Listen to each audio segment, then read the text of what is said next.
Hello বন্ধুরা, ফিরে এলাম আমরা পরের টপিক নিয়ে।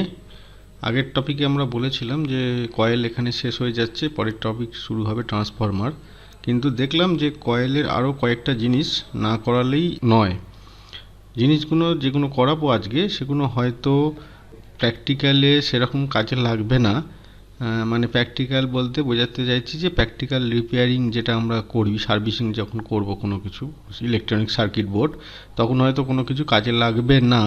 কিন্তু এগুলো এই কয়েকটা পয়েন্ট জেনে না রাখলে একটু হয়তো পরবর্তী ক্ষেত্রে কোথাও না কোথাও অসুবিধে হতে পারে। সেই জন্য আমরা আজ ছোটো ছোটো কয়েকটা টপিক, আজকের টপিকটা টোটাল টপিকটা ছোট হবে, তার মধ্যে ছোটো ছোটো কয়েকটা জিনিস আমরা দেখে নেব। যেমন প্রথমেই যদি আমরা দেখি কয়েল ইম্পিডেন্স। কয়েল ইম্পিডেন্সটা কীভাবে মাপা হয়